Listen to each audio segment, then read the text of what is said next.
सबजनालाई नमस्कार। मेरो नाम सुभाष ढकाल। मेरो घर त सिङ्जा आन्टीखोला गाउँपालिका वडा नम्बर 1 हो। मैले चाहिँ साना शब्दहरू टिपेर कहिलेकाहीँ गजल टाइपको हुन्छ कि एउटा कविता टाइपको हुन्छ अथवा गीत टाइपको हुन्छ, सानो लेख्ने गर्दछु। र आज चाहिँ पहिलोपटक चाहिँ यसो सामाजिक सञ्जालमा आफ्नै भोइसमा चाहिँ हजुर सामुन्ने दिउँ कि भनेर सानो एउटा कविता लिएर आएको छु। यसको शब्द थोरै नमिल्ला, अब खासै लेख्न जान्दिनँ कि त खासै नमिल्ला, त्यही पनि यसको शब्दहरू बुझ्नु होला। यो कपीमा छ, म कपी हेरेर भन्छु है त। भने अब एउटा पछाडि चाहिँ म फर्काउँछु। अहिले भर्खरै त्यहाँ मोबाइलमा त उसमा नोटमा लेखेको छु।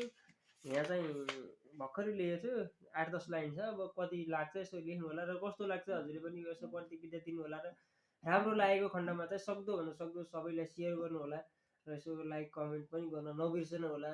सानो प्रतिक्रिया छ, सुन्नु होला। कविताको शीर्षक छ मेरी आमा अथवा आमाको बारेमा लेखिरहेको छु। ल म हेर्दै भन्छु है त। कसलाई सुनाऊ मेरो कथा, कोही छैन हजुर बुझ्ने मनको व्यथा। कसलाई सुनाऊ मेरो कथा, कोही छैन हजुर मनको व्यथा। धन्न आमा भन्ने चिज बनाइदिएछ भगवानले, धन्न आमा भन्ने चिज बनाइदिएछ भगवानले।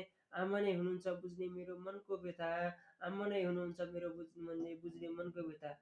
पछाडि डोकोमा पानी बोकी सम्झन्छु अगाडि मलाई बोकेको हजुर आमा।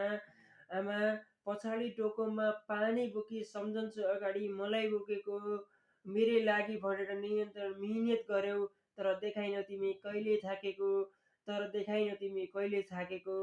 चट्याङ अनि गराङ गुरुङ मिल्किँदा मिल्किने गर्दा डरायो कि भनेर सम्झन्छु मलाई तिमीले अँगालोमा बेरेको। चट्याङ चुटिङ अनि गराङ गुरुङ गर्दा सम्झन्छु डरायो कि भनेर मलाई अँगालोमा बेरेको। जहाँ जाँदा पनि छोराले दुःख पाउँछ कि भनेर सम्झन्छु गाह्रो भयो नि मलाई बोकेको। सम्झन्छु गाह्रो भयो नि मलाई बोकेको। आफू सदैव आँसु खाए तापनि सम्झन्छु मलाई हाँस्न सिकाएको।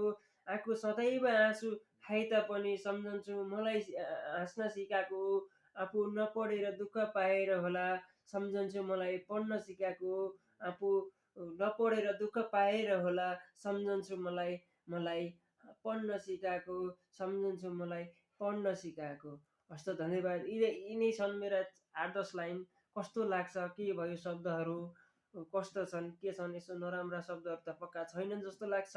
त्यही पनि यी शब्दलाई कसरी मिलाउँदा ठिक होला, यसरी मिलाए अझै राम्रो हुन्छ कि भन्ने प्रतिज्ञा दिनु अथवा यस्ता सुझाव सल्लाह दिनुभयो भने म हजुर समक्ष आभारी हुँदै आजका यी कवितालाई, मेरो पहिलो प्रस्तुतिलाई यहीँ अन्त्य गर्दै म माझ हजुरमा छुटिन चाहन्छु। हस्त, नमस्कार।